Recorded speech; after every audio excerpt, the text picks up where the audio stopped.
सिंह राशी. नमस्कार मंडळी, मी ज्योतिष महागुरु डॉक्टर पंकज शास्त्री घेवारे गुरुजी आपल्या सर्वांचं त्र्यंबकराज ज्योतिष या यूट्यूब चॅनलमध्ये मनापासून स्वागत करतो. आज आपण 2026 या वर्षातील जुलै महिन्यातील होणारं ग्रहांचं राशी परिवर्तन आणि या राशी परिवर्तनाचा सिंह राशीच्या जातकांवरती होणारा परिणाम या विषयाची माहिती पाहणार आहोत. संपूर्ण जुलै महिन्यामध्ये 3 वेळेला ग्रहांचं राशी परिवर्तन होत आहे. 4 जुलै या दिवशी शुक्र ग्रह सिंह राशीमध्ये येतोय. 7 जुलै या दिवशी बुध ग्रह कर्क राशीतनं मिथुनेत वक्री होऊन जातोय.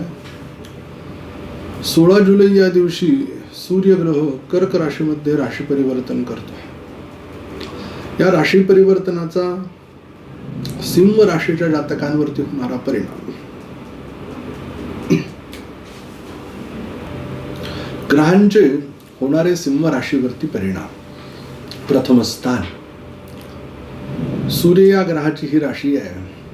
स्वामी सूर्य ग्रह हा 16 तारखेला मिथुन राशीतनं कर्क राशीमध्ये येतोय. म्हणजे लग्नेश पहिले 16 दिवस लाभात आहे आणि नंतर तो व्ययात असणार आहे. मग लग्नेश लाभामध्ये आणि त्याच्या पत्रिकेत लग्न स्थानात असलेला शुक्र ग्रह लाभेशातनं लग्नात असलेल्या शुक्राबरोबर होणारा त्रिरेकादश म्हणजे लाभयोग इथे या निमित्ताने तयार होतोय सिंह राशीच्या जातकांसाठी. नवे बुध हा ग्रहही एकादश स्थानात आहे, त्याचाही लग्न स्थानातल्या शुक्राबरोबर लाभयोग होतोय. म्हणजेच काय तर सिंह राशीच्या जातकांची सुरुवात या महिन्यामध्ये धूमधडाक्यात होते असं म्हणायला हरकत नाहीये. ग्रहांचे एकंदरीत योग 7 त्यांची ते तुम्हाला परिपूर्ण पद्धतीनं देणार आहेत. फक्त आपल्याला एक गोष्ट महत्वाची लक्षात ठेवावी लागेल. 16 तारखेच्या आतमध्ये जे काही महत्वाचे कामं असतील ते आपल्याला परिपूर्ण करून घ्यायचे आहेत. व्यवहार असेल किंवा अन्यतम काही गोष्ट असेल. कारण की 16 तारखेच्या नंतर लग्नेशाचा स्वामी सूर्यग्रह हा व्ययस्थानामध्ये निघून जाणार आहे. त्यामुळे मोठे आर्थिक व्यवहार आपल्याला हे 16 तारखेनंतर करायला ठेवायचे नाहीत. द्वितीय स्थान या स्थानाचा स्वामी बुध ग्रह तसं पाहायला गेलं तर धनेश हा व्ययात असणार आहे 7 तारखेपर्यंत आणि नंतर ते स्वतःच्या राशीमध्ये येत आहेत, लाभामध्ये उपचयात येत आहे. मग धनेश ज्या वेळेला 7 तारखेनंतर लाभात येईल वक्री, राहिलेलं त्याचं जे काम आहे लाभ घेण्याचं, अडकलेले पैसे असेल, कोणाला उसने दिलेले पैसे असेल, व्यवहारातील काही देणं घेणं येणं असेल, ते परिपूर्ण करण्यासाठी बुध महाराज येत आहे. आणि परिवाराची जी सपोर्ट सिस्टीम आहे ही तुमच्या बरोबर या संपूर्ण महिन्यामध्ये अगदी उभी राहणार आहे. परिवारामध्ये आनंदाचं वातावरण आणि पुढे होणारे ग्रहांचे हे बदल आहेत हे तुमच्या जीवनामध्ये परिवर्तन घडवण्याचे संकेत या निमित्ताने दाखवत आहेत. तृतीय स्थान स्वामी शुक्र ग्रह हा पत्रिकेमध्ये 4 जुलै या दिवशी व्ययातनं तो लग्न स्थानामध्ये स्थित होतो आहे आणि तो उपचयाचा स्वामी आहे. या शुक्र महाराजांचा गुरु बरोबर सूर्याबरोबर होणारा द्विद्वादर्शक नावाचा अशुभ योग व्ययातल्या ग्रहांबरोबर हा तुम्हाला थोडासा विचारात पाडणारा ग्रह आहे. कारण नसताना एखाद्या बरोबर आर्थिक व्यवहार घडवून आणेल आणि ते व्यवहार अटकतील, ते व्यवहार फसतील.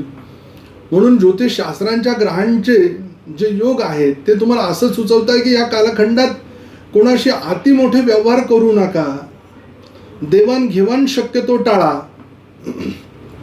आणि तुमच्या स्वतःवरती लक्ष केंद्रित करून जे काही कामं आहेत पहिलं त्यांच्याकडे लक्ष देऊन ते हातावेगळे करा.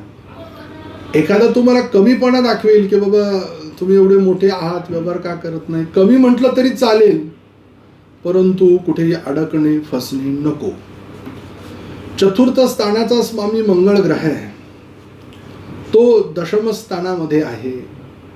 आणि या मंगळ ग्रहाचा शुक्राबरोबर केंद्र योग होतोय, ज्याला आपण लक्ष्मी योग सुद्धा म्हणू शकतो. मंगळ शुक्राचा चतुर्देशाचा स्वामी असल्यामुळे बघा इथे लाभ अशा प्रकारचा आहे तुम्हाला. गुरुजी आर्थिक अडचणीचा सामना करत असताना या महिन्यामध्ये वास्तू घेण्याचे योग हो आहे, तसे ग्रहांचे संकेत आहेत. वाहन घेण्याचे योग दिसत आहे, वास्तू जमीन घेण्याचे योग दिसत आहे. त्याचबरोबर अन्यतम काही नवीन गोष्टी करण्याचे योग तुमच्या सिंह राशीच्या जातकांचे दिसत आहेत. फक्त हे सगळं करत असताना डॉक्युमेंटरी कागदपत्र चांगल्या वकिलांना दाखवल्याशिवाय तुम्ही करू नका. ही गोष्ट तुम्हाला प्रकर्षानं लक्षात घ्यावी लागेल. पंचमस्थान इथे धनुराशी आहे. स्वामी गुरु ग्रह हा व्ययस्थानामध्ये गेलेला पंचमेश, म्हणजेच मुलांना परदेशात शिक्षणाला जाण्याची संधी या निमित्ताने तयार होते आहे. संतती योगासाठी हा कालखंड उत्तम नाही आहे. याच बरोबर येथे विपरीत राजयोग पण होतोय, कारण की तो अष्टम स्थानाचा मालक आहे गुरुग्रह.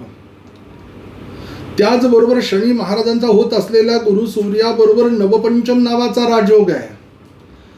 मग शिक्षण परदेशात पूर्ण होईल, नोकरी तिथे लागेल, आर्थिक तिथले प्रश्न सुटतील, उलट परदेशात जाऊन पगार चांगला वाढेल, काम तुमचं वाढेल, कामाला गती मिळेल. म्हणून जर अशी संधी आली तर ती सोडू नका. ज्यांना चान्स घ्यायचा संततीचा त्यांनी थांबा, ज्यांनी घेतलाय त्यांनी काळजी घ्या. डॉक्टरांनी सांगितलेल्या मार्गदर्शनानं चला. षष्ठस्थान स्वामी शनी ग्रह हे अष्टमात आहे, विपरीत राजयोगात आहे, नवपंचम नावाच्या योगात आहे.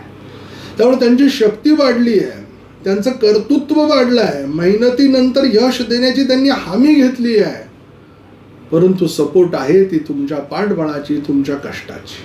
जिथे कुठे काम करताय, नोकरी असेल, व्यवसाय असेल, अगदी स्वतःला झोकून देऊन काम करा. मग बघा तुम्हाला फलप्राप्ती झाल्याशिवाय राहणार नाही.